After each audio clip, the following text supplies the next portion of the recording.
क्या आप मोटापा से परेशान हैं?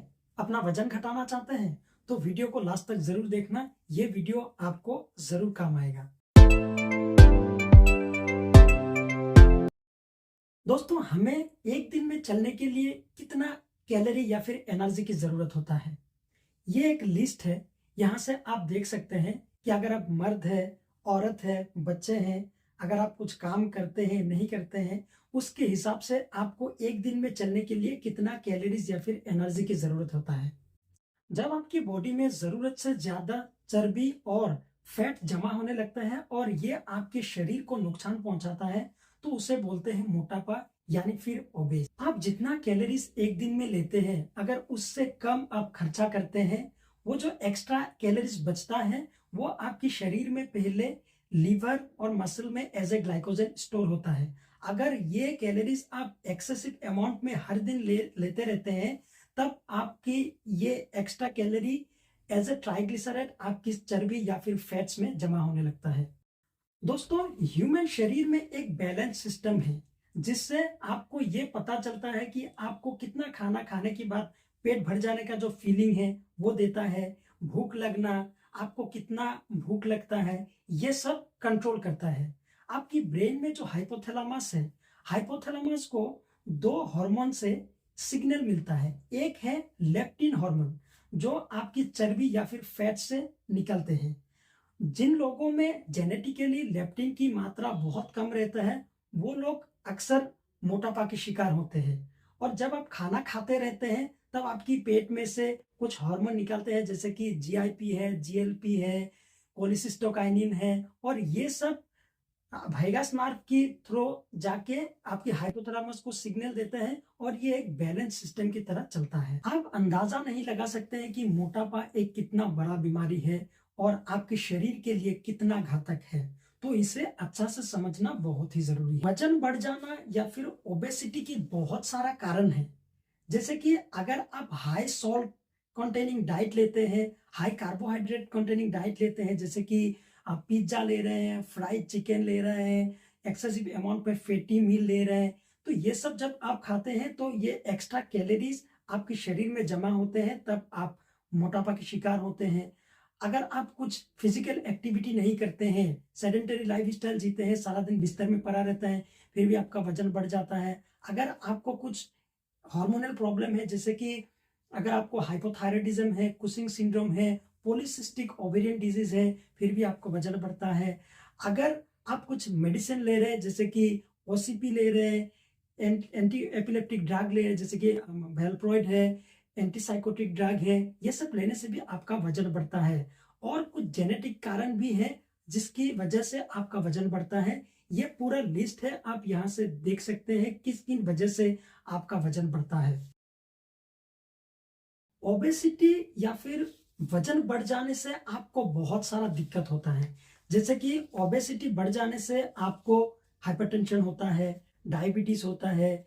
अगर आप मर्द है तो फिर आपको टेस्टोस्टेरोन निकलना कम हो जाते हैं, आपको एनर्जी नहीं मिलता है, सेक्सुअल लाइफ में आपको प्रॉब्लम होता है, आपको इसोफेगस में कैंसर हो सकता है, कोलोरेक्टल कैंसर हो सकता है, आपको स्ट्रोक हो सकता है, आपको गॉल स्टोन हो सकता है, आपको घुटने में दर्द हो सकता है, एंजाइटी हो सकता है, डिप्रेशन हो सकता है, बहुत सारा बीमारी आपको हो सकता है।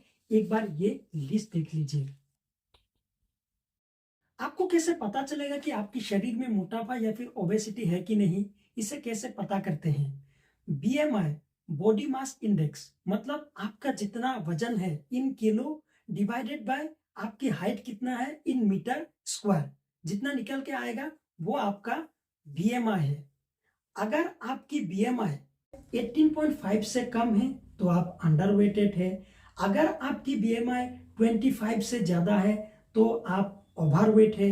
अगर आपकी बीएमआई 40 से ज्यादा है तो आप सीवियर ओबेस है। ये कैटेगरी है, आप यहां से लिस्ट देख लिए आप किस कैटेगरी में गिरते हैं। दूसरा है waist hip ratio, subcutaneous fats. ये सबसे मेजर करते हैं कि आपकी बॉडी में ओबेसिटी या फिर मोटापा है कि नहीं। मोटापा और ओबेसिटी का सोल्यूशन क्या है? देखिए, ये एक लॉन्ग प्रोसेस है जिसमें आपको फिजिकली मेंटली एक्टिव रहना बहुत ही जरूरी है। हो सके तो आप 2-4 दोस्त ऐसा रखिए जो आपको समझे, आपको सपोर्ट करे। अब करना क्या है ये सुनिए। पहले आपको डाइट कंट्रोल करना पड़ेगा। मतलब आप वो सब चीज़ें कम से कम लेंगे जिसमें हाई कैलोरीज़ होता है। जैसे कि पिज़्ज़ा हो गया है, फ्राइड चिकन हो गया है, फास्ट फूड हो गया है, हाई सॉल्ट कंटेंट डाइट हो गया है, फैटी मील हो गया है, और आपको वह सब चीज़ें लेना है जिसमें लो कैलोरीज़ रहता है। जैसे कि फ्रूट्स हो गया है, ग्रीन लीफी वेजिटेबल्स हो गया है, ग्रेन हो सकता है, ये सब चीज़ें आपको लेना है। दूसरा जो चीज़ है, आप कैलोरी डेफिशिएंट डाइट लीजिए। मान लीजिए कि आप एक मर्द हैं, तो आपको एक दिन में चलने के लिए कितना एनर्जी चाहिए, यहाँ से आप ये लिस्ट ऑलरेडी देख चुका है। तो उससे आप 500 या फिर 600 की कैलोरी कम करके हर दिन लीजिए। मान लीजिए कि आपको एक दिन में 1800 किलो कैलोरी लेना है अगर आप मर्द हैं। अगर आप औरत है तो एक दिन में 1500 किलो कैलोरी लीजिए, और आप उसी हिसाब से आपकी डाइट सेट कीजिए, आपका वजन धीरे धीरे घटने लगेगा। दूसरा जो चीज है, आप इंटरमिटेंट फास्टिंग कर सकते हैं। मतलब मान लीजिए कि आप रात की 9 बजे खाना खाते हैं, और नेक्स्ट जब आप खाना खाएंगे तो दिन की 12 बजे या फिर 1 बजे खाएंगे। ये जो 15-16 घंटा की जो फास्टिंग है, इसे बोलते हैं इंटरमिटेंट फास्टिंग। और जब आप खाना लेंगे, खाना खाने से पहले आप 1 ग्लास फुल पानी पीजिए, और उसके बाद जो लो कैलोरीज डाइट है वो लीजिए। इससे क्या होगा, आपका अर्ली सटाइटी डेवलप होगा, और आपको ऐसा नहीं लगेगा कि आप भूखा है और आपको कैलोरीज कम मिलेंगे। आपको एक्सरसाइज करना है, फिजिकल एक्टिविटी करना है 150 मिनट हफ्ते में। मतलब हफ्ते में 5 दिन 30 मिनट करके आप थोड़ा स्पीड से पैदल चल सकते हैं। इससे आपको एक मोटा एक्सरसाइज हो जाएंगे। कुछ मेडिसिन भी है जो आपको वजन घटाने के लिए दिया जाता है, जो अर्ली सैटिस्फैक्शन डेवलप करता है। बहुत सारा मेडिसिन है, यहाँ पे एक बार आप लिस्ट देख सकते हैं। अगर आपको ये सब करने के बाद भी 5-6 महीना भी कोई वजन नहीं घट रहा है, तो आपको सोचना पड़ेगा कि आपको हाइपोथायराइडिज्म तो नहीं है, पॉलीसिस्टिक ओवेरियन डिजीज तो नहीं है, आपको कुशिंग सिंड्रोम तो नहीं है, कुछ जेनेटिक बीमारी तो नहीं है जिसकी वजह से आपका वजन नहीं घट रहा है।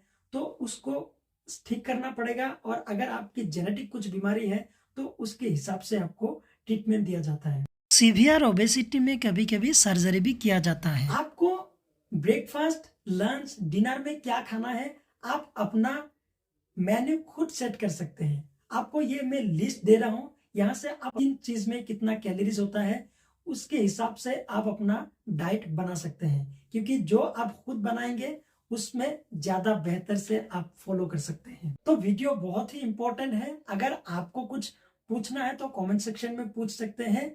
ज्यादा से ज्यादा लोगों के साथ वीडियो को शेयर करिए। बहुत बहुत धन्यवाद।